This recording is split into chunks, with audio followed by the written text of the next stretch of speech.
AM న్యూస్కి స్వాగతం.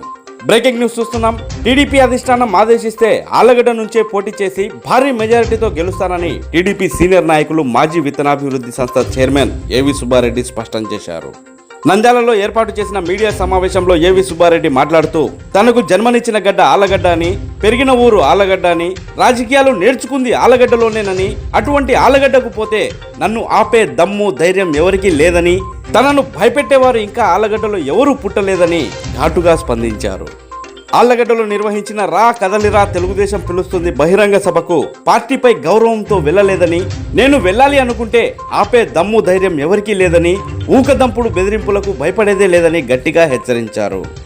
ఆళ్లగడ్డలో ఉన్న నా ఇంటికి జిల్లా అధ్యక్షులు మల్లెల రాజశేఖర్, పరిశీలకులు ప్రభాకర్ చౌదరి వచ్చి నన్ను రిక్వెస్ట్ చేసుకోవడంతోనే చంద్రబాబు సభకు హాజరు కాలేదని స్పష్టం చేశారు ఏవి సుబ్బారెడ్డి. చంద్రబాబు సభలో అనుకోని సంఘటనలు ఏదైనా జరిగితే జాతీయ అధ్యక్షుడు నారా చంద్రబాబు నాయుడుకు పార్టీకి విమర్శలు వచ్చే అవకాశం ఉండడంతోనే పార్టీ శ్రేయస్సు దృష్టిలో పెట్టుకుని సభలో పాల్గొనలేదని తెలిపారు. ఆళ్లగడ్డ సీటు భూమా అఖిలప్రియకు కేటాయిస్తున్నట్లు చంద్రబాబు చెవిలో చెప్పాడని చెప్పడం చాలా విడ్డూరంగా ఉందని ఎద్దేవా చేశారు. ఆళ్లగడ్డకు భూమా కుటుంబంలో అఖిలప్రియకు తప్ప ఎవరికి టికెట్ ఇచ్చినా తప్పకుండా మద్దతు చేస్తానని ఏవి సుబ్బారెడ్డి తెలియజేశారు. గత 2 రోజుల క్రితం వివాదాస్పదంగా మారిన పోస్టర్లపై కేసు నమోదు చేసి అందుకు బాధ్యులైన వారిపై కఠినంగా చర్యలు తీసుకోవాలని ఏవి సుబ్బారెడ్డి పోలీసులను కోరారు. ఎన్నో సంవత్సరాల రాజకీయ అనుభవం ఉన్న శిల్పా మోహన్ రెడ్డి ముస్లిం సోదరుల మనోభావాలను కించపరిచేలాగా మాట్లాడడంపై ఏవి సుబ్బారెడ్డి అభ్యంతరం వ్యక్తం చేశారు. హిందూ ముస్లిం సోదరులు ఐక్యంగా ఉన్నారని, అలాంటి ఐక్యతను దెబ్బతీసేందుకే శిల్పా మోహన్ రెడ్డి ప్రయత్నిస్తున్నారని శిల్పాపై ఏవి సుబ్బారెడ్డి మండిపడ్డారు. ఖచ్చితంగా పోయింది. ఏవి ఎందుకు రాలేదనేది జరిగిన విషయం పార్టీ దృష్టికి కూడా పోయి ఉంటుంది. ఖచ్చితంగా చెప్పింటారు కదా, ఈ విధంగా అడిగినాము ఆయన డ్రాప్ అయిపోయినాడు అనేది చెప్పింటారు కదా. అండర్స్టూడ్ పాయింట్ కదా అది.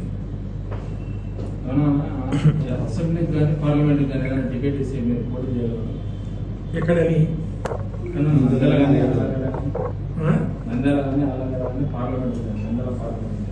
పార్టీ ఆదేశిస్తే ఎక్కడైనా పోటీ చేయడానికి సిద్ధంగా ఉన్నారు. ఆళ్లగడ్డ గతంలో నాకు ఇంట్రెస్ట్ అని కూడా చెప్పినాను. ఖచ్చితంగా నాకు పార్టీ ఆదేశిస్తే ఆళ్లగడ్డ నుంచి అయినా పోటీ చేస్తా, ఎక్కడి నుంచి అయినా పోటీ చేస్తా. ఆళ్లగడ్డ నుంచి పోటీ అయితే తప్పకుండా గెలుస్తానని కూడా భారీ మెజార్టీతో ఈ సందర్భంగా తెలియజేస్తాను. అంటే ఆళ్లగడ్డలో అది అల్టిమేటం ఇవ్వడం అనేది జరిగింది. అవును నేను చెప్పినాను అని చెప్పి ఆల్రెడీ ఇన్ఛార్జ్ చెప్పడం జరిగింది. వారు ఊకడదంపుల బెదిరింపులకు భయపడేవాడా ఏవి సుబ్బారెడ్డి. ఆళ్లగడ్డ తాలూకా తెలుసు, నంద్యాల పార్లమెంటుకు అందరికీ తెలుసు ఏవి సుబ్బారెడ్డి ఏమిటి అనేది. నేను ఎందుకు పోలేదనే దానికి మీరు అడిగిన ప్రశ్నకు, నా ఇంటికి జిల్లా అధ్యక్షుడు ఆళ్లగడ్డలో ఉన్నాను. నేను అప్పుడు నంద్యాల పార్లమెంటు పరిశీలకుడు ప్రభాకర్ చౌదరి నా ఇంటికి వచ్చి గతంలో యువగలంలో వాళ్ళు తప్పు చేసి నా మీదనే తిరిగి నింద చేసే పరిస్థితులు కలిగినాయి.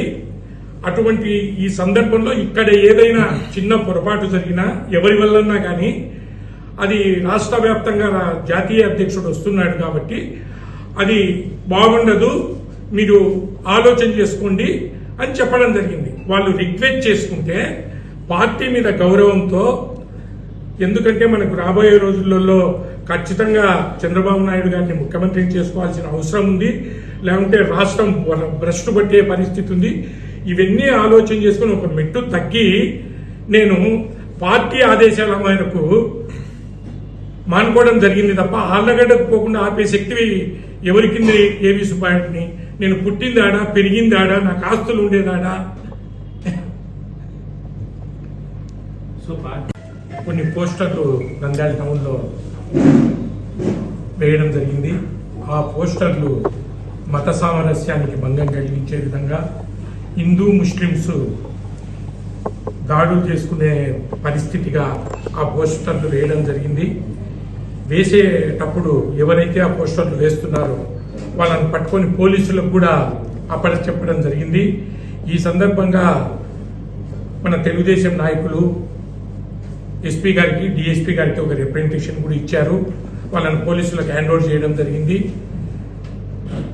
ఈ నంద్యాలలో హిందూ ముస్లిమ్స్ అనే బాయి బాయి అనే భావనతో తిరుగుతూ ఉన్నారు. అటువంటిది రాజకీయాలు ఎప్పుడైతే ఎలక్షన్స్ దగ్గరికి వస్తున్నాయో ఈ తరుణంలో ఆ పోస్టర్లు వేయవలసిన అవసరం ఏమొచ్చింది అనేది ప్రజలందరూ కూడా ఆలోచన చేయాలి. పోలీస్ అధికారులు కూడా ఆలోచన చేయాలి. ఖచ్చితంగా ఈ దొంగతనము దోపిడీల కంటే కూడా ప్రమాదకరమైంది. ఇప్పుడు ఎవరైతే ఆ పోస్టర్లు వేస్తున్నారో వాళ్ళని పోలీసులకు హ్యాండ్ ఓవర్ చేయడం జరిగింది. వాళ్ళని ఇంట్రాగేషన్ చేసి ఈ పోస్టర్లను ఎవరు కట్టి ఇవ్వన్నారు, ఏం కథ అని తెలుసుకొని వాళ్ళని కూడా ముద్దాయిలుగా చేర్చాలని చెప్పి, ఎందుకంటే నంద్యాల ఇంతవరకు హిందూ ముస్లిమ్స్ తేడా అనేది లేదు. అంతేకాకుండా ఈ పోస్టర్లు వేయడము, గతంలో వైఎస్ఆర్సీపీ పార్టీ నాయకుడు శిల్పా మోహన్ రెడ్డి బీసీ సాధికార యాత్రలో ఇండియా పాకిస్తాన్ మధ్యన పోటీ అన్నట్టు మాట్లాడడం అనేది చాలా బాధాకరమైన విషయము. ఆయన సీనియర్ పొలిటీషియన్ అయినప్పటికీ ఆ విధంగా ఎందుకు మాట్లాడినాడు అనేది ముస్లిం సోదరులందరూ కూడా గమనించాలి. నంద్యాల తాలూకాలో దాదాపు 70,000 మంది ముస్లింస్ ఉన్నారు. ముస్లిం సోదరుల మనోభావాల మీద ఆయన దెబ్బ కొట్టినట్టుగా నేను భావిస్తా ఉన్నాను. ఈరోజు పేపర్లు వచ్చింది, నంద్యాల పార్లమెంట్కు 3 అభ్యర్థులను ముస్లింలే సెలెక్ట్ చేశారు. దానికి ఏం సమాధానం చెప్తారు శిల్పామోహన్ రెడ్డి గారు? ఒకటి ఆలీ, ఇంకొకటి నౌమాను, తర్వాత వీర పరిశీలన ఎమ్మెల్సీ ఇసాకు కూడా పరిశీలనలు ఉండేవి. మరి దానికి ఏం సమాధానం చెప్పాడు? అసలు అంత సీనియర్ పొలిటీషియన్ ఆ వరుడు ఏ విధంగా మాట్లాడతాడు? ఇప్పటికైనా ఆయన పత్రికాముఖంగా క్షమాపణ చెప్తే గౌరవంగా ఉంటుంది. లేకుంటే ఇది నంద్యాలే కాదు, మొత్తం 3 లక్షల చిల్లర పైచిలుకు ఓట్లు నంద్యాల పార్లమెంట్లో ఉన్నాయి. ఆ ముస్లింల మనోభావాలందరినీ కూడా దెబ్బతీయడం జరిగిందనేది ఈ సందర్భంగా తెలియజేసుకుంటూ, ముఖ్యంగా పోలీస్ వారికి ఖచ్చితంగా దీని వెనుక ఎవరున్నారు, ఆ ముద్దాయిల పేర్లు బయటపెట్టి దీని వెనుక ఉన్న వాళ్ళని ముద్దాయిలుగా చేర్చి అరెస్ట్ చేయాలనేది ఈ సందర్భంగా కోరుకుంటున్నాను. అది టికెట్ వస్తుందా రాదా అనేది ఇప్పటికే సందిగ్ధంలో ఉంది. ఇప్పుడే ఊహాజనిత ప్రశ్నకు సమాధానం ఏంటో చెప్తా.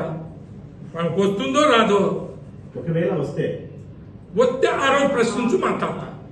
ఇది నీ ప్రశ్నకు సమాధానం ఖచ్చితంగా చెప్తా.